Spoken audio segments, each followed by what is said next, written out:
we are doing a power ring workout. It is going to be about 15 minutes. It is full body Pilates based strength. We're going to do it HIIT style. Preview exercises in the little windows. If you like what you see, please give me a like and tell me what you want to see next. Comment below and go ahead and hit that subscribe button. This is a knockoff of Paula Makes These Power Rings. I actually bought this on Amazon. I will put the link in the description box. It's like half the price. I actually have a bunch of the Paula products. I will be reviewing them as well, and I actually really do like them. But if you can save a buck, why not? So this is a 10-pound ring. If you don't have a ring, any weight will do. You can even use a jug of water, bottles of water, anything that has substance to it. Now make sure you're holding onto that ring. Drop your chin to your chest and one vertebra at a time. Start to roll down. When you get to the top, we're pressing the weight up, a shoulder press. And then you can drop your arms down, drop your chin to your chest, and roll on down. You can do this nice and slow, feet shoulder distance apart, slight bend in the knees to protect your back. Keep drawing your abs in and around your spine and try to press into your toes and your heels equally. Just a few more seconds here. You're exhaling on that down and inhaling on that up. Next up, we have pulsing plies, so get ready for that.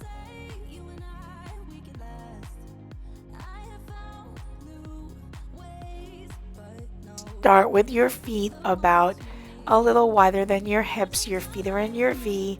I'm holding the ring goblet style in front of my chest with my arms bent. I'm keeping my knees tracing over that third or fourth toe, and I'm really trying to keep my spine neutral, imagining I'm wearing a super tight corset, and I'm also trying to keep the angle of my knee and my hip the same. So I'm trying not to bring my torso too far forward or bring my knees too far forward, pressing equally into the toes and the balls of the feet.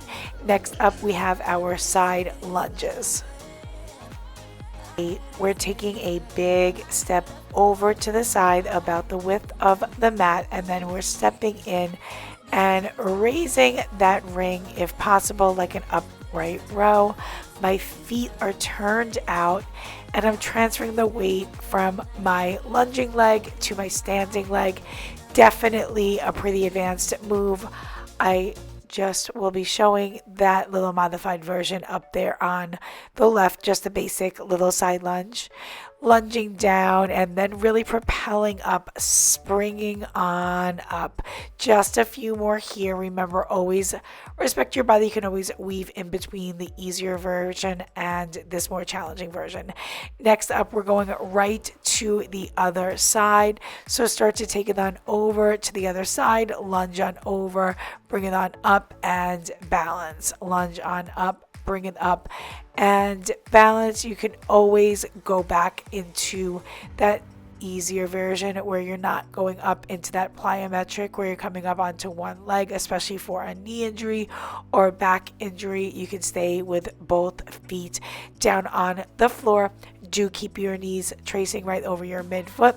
My hips are going back and my chest is going slightly forward. I am keeping my spine in a neutral position, just about there. Just a few more times. Really make sure you're breathing. Keep your chest really proud. And from here, next up, we are going into a round of planks. We are starting out with some twisted plank climbers. I have my hands wrapped around the ring. That actually felt really good. It felt great on my wrists. I'm trying to keep my shoulders right above my chest, really twisting from my pelvis, from my obliques, from my core, rotating my pelvis. You can go nice and fast if that's available to you. Remember, you're keeping your chest relatively still. Your hips are at about shoulder height, and we're going into another round of planks, this time on the elbow, also for obliques, twisting the hips down into a hip dip, twisting, twisting, twisting, twisting. Make sure to keep your feet relatively still with this one. Obviously, they'll move a little bit, but you want to really try to avoid swaying them side to side. The movement is in your hips. You're using that core. You're twisting from your center.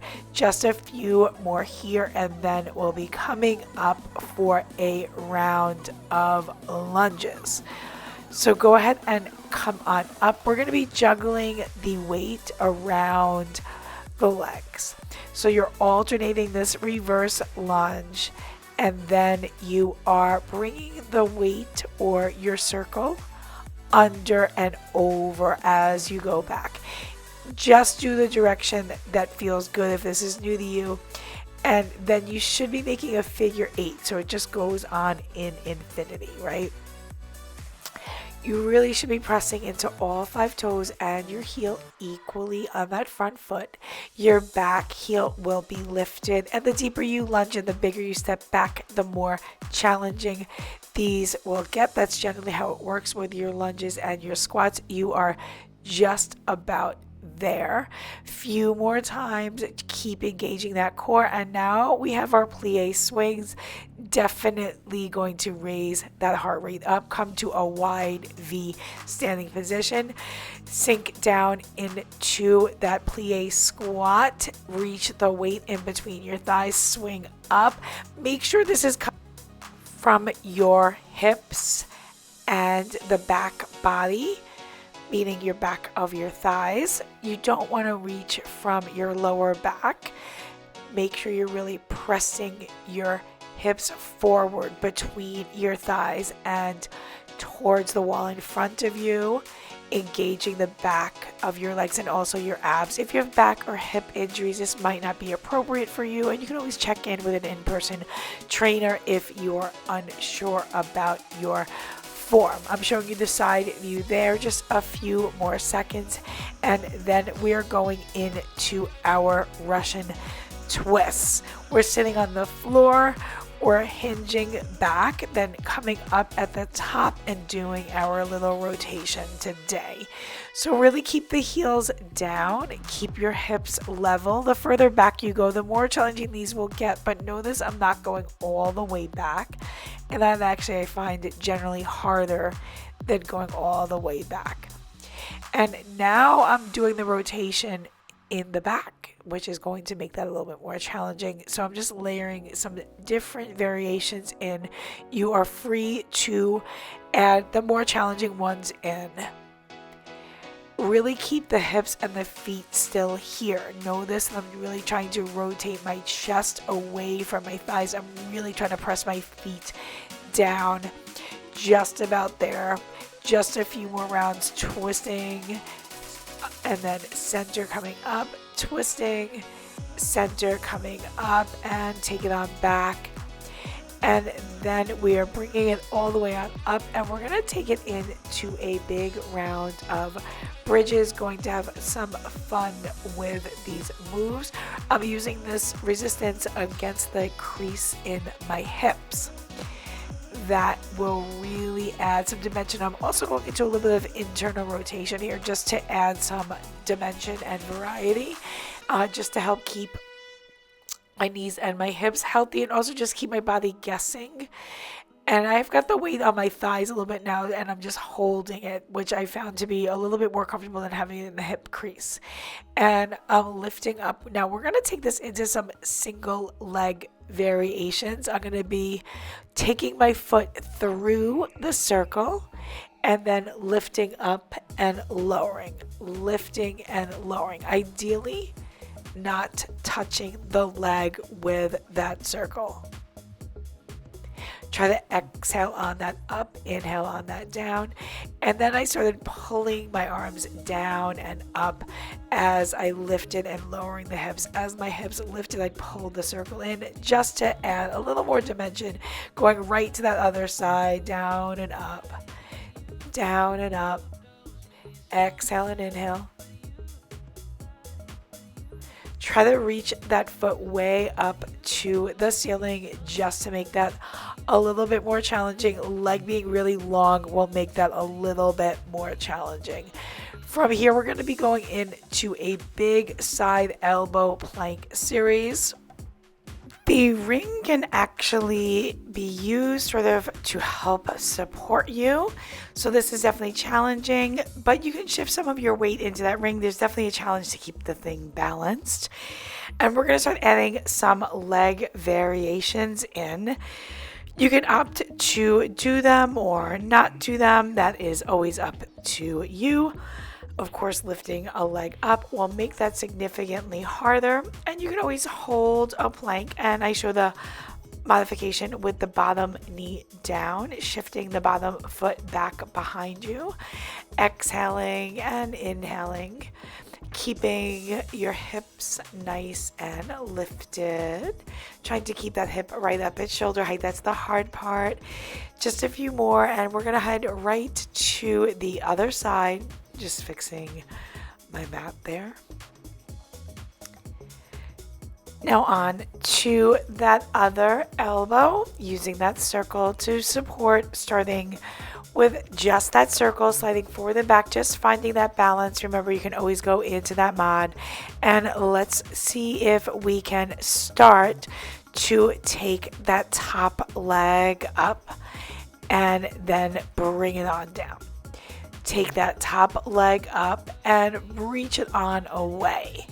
So you are really trying to keep that knee and that foot at one height. It's lifted up above the other knee and foot.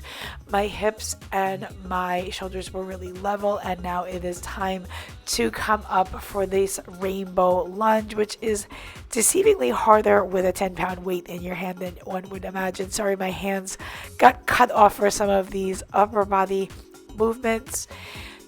Let's angle the feet starting in that wide V, and then you'll be angling on over to all the way to that big lunge angle, taking the weight up and over your head, reaching it on over. Exhale to lunge down. Inhale, reaching the arms up and over. You can always modify with your circle in front of your chest, maybe just holding it in front of your chest if that's too much overhead. And from here, let's go ahead and take it to the mat.